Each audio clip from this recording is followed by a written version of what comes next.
Hello Aries, welcome po sa inyong reading. So this is for your August the 13th to August the 15th reading.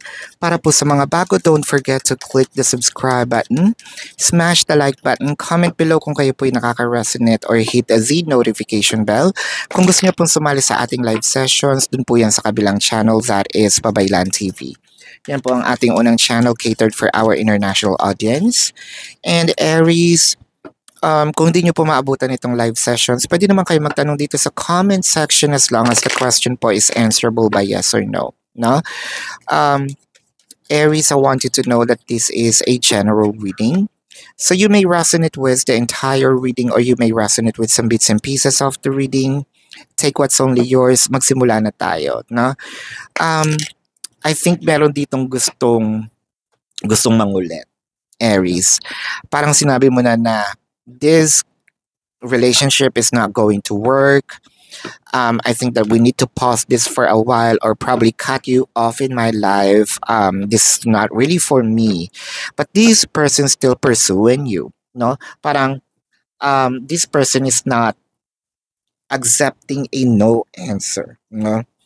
Hindi pwedeng hindi. Hindi pwedeng hindi tayo mag-work. No? Let's try it. Let's work this out. Pero yung sa'yo, ayoko kasi napapagod na ako, no? Pagod na ako, drain na ako. Nandito na ako sa part na pinagtanggol ko naman, nandito na ako sa part na ginawa ko naman yung dapat. Pero dumating na ako dito sa pagkakataon or sa part na hindi ko na yata kaya pa, no? Hindi ko na yata kaya pang patagalin. Hindi ko na yata kaya pang ipagpatuloy, no? Itong relationship. Pero, kahit ganun pa man, itong si person nga is makulit. Itong si person nga is parang sinasabi natin na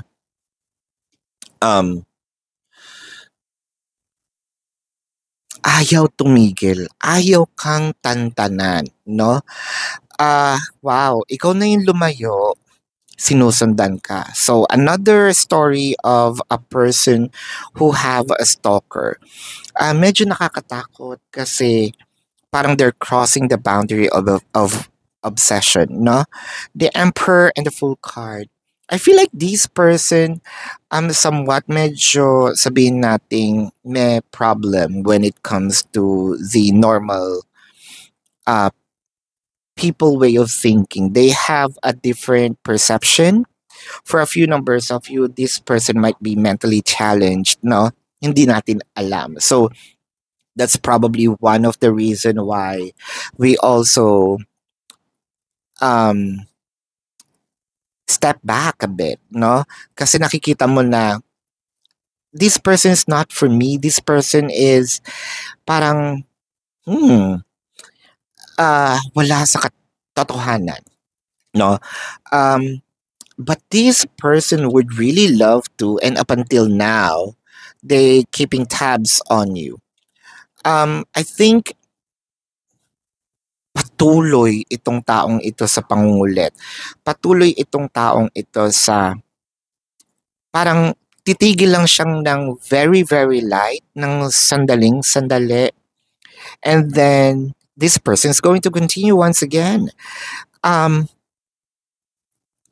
Medyo, I'm getting a little scared of your security. I think that this person probably tries to hack, your accounts. This person is also very jealous. This person placed you in a pedestal. No, wala namang masama doon. Pero kasi yung mga arte nitong taong to is really overboard, no? Madaming tanong, no? Taga-NBI ba ito? Ang daming tanong, no? The 10 of Swords, the 7 of Cups, the 9 of Pentacles, and the 4 of Swords. So for you, you're getting a little exhausted with this person's pag-stalk, no? Or pagkokontrol sa buhay mo. So you wanted to really get away from it, from this person. Um, wow, sino ba itong may stalker kanina? Si Virgo. Actually, if you have a Virgo placement in your chart, um, pwede niyong pakinggan itong Virgo, or kung Virgo itong person na to, no? Pwede niyong pakinggan kasi it's almost the same story. Ngayon lang ako nakakita ng ganito ka-persistent na nakakainis yung pagkakulit, no? Hindi siya normal na pagkakulit. Mas makulit pa to sa bata, mas makulit pa to sa yung batang nakakaintindi. Para kasing ito hindi. Now, with the Knight of Swords and the Ten, tapos ang ano pa dito, ang pakiramdam mo parang binibili ka niya, no?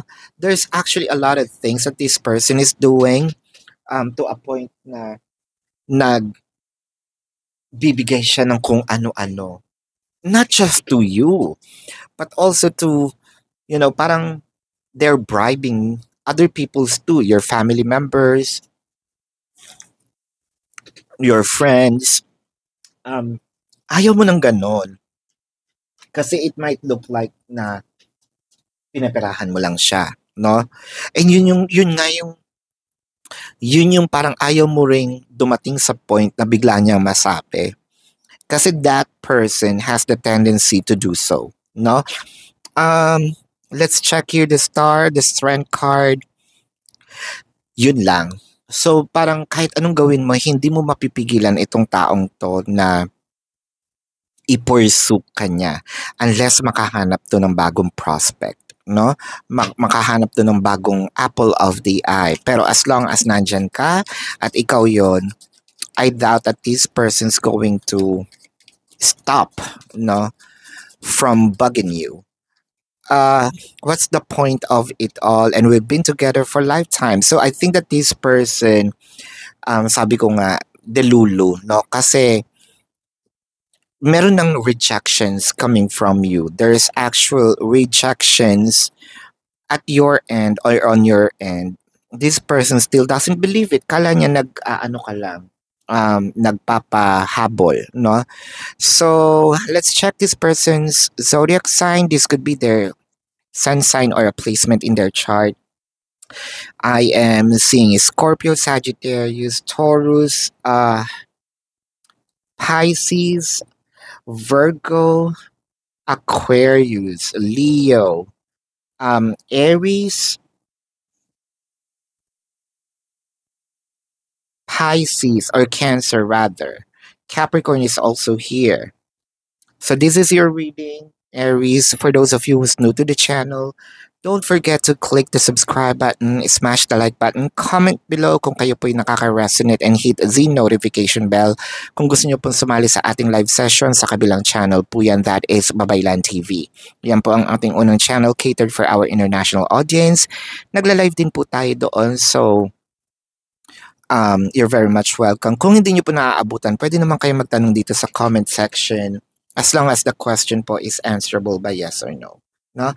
Pero kung kilalang-kilala nyo yung sarili ninyo, Aries, kung hindi po kayo basta satisfy sa yes or no na sagot, dumiretso na po kayo sa description box. Na doon po yung link ng aking website.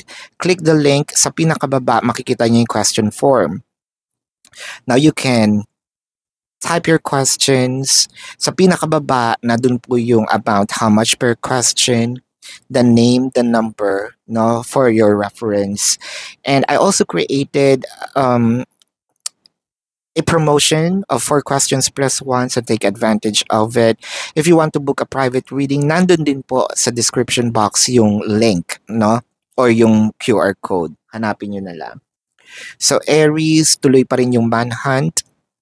So if you want to win a private reading with me, please report those fake accounts, then screenshot your report, send it to the designated email para makabunod po tayo ng winner for the free reading. And when I said it's free, it's actually free of charge. So kung hinahanap niyo po itong X-Files or readings about exes, nilipat ko po siya sa Facebook para hindi po nag-aaway-away dito, no, sa YouTube dahil the community is not advocating violence. Ayan. So, doon po tayo sa Facebook, no? At least alam nyo na lahat po kayo doon are looking for or wanting to update the exes, no? Still care for the exes. This is your reading, Aries. Love and light to you. Namaste. See you po sa susunod na reading. Goodbye.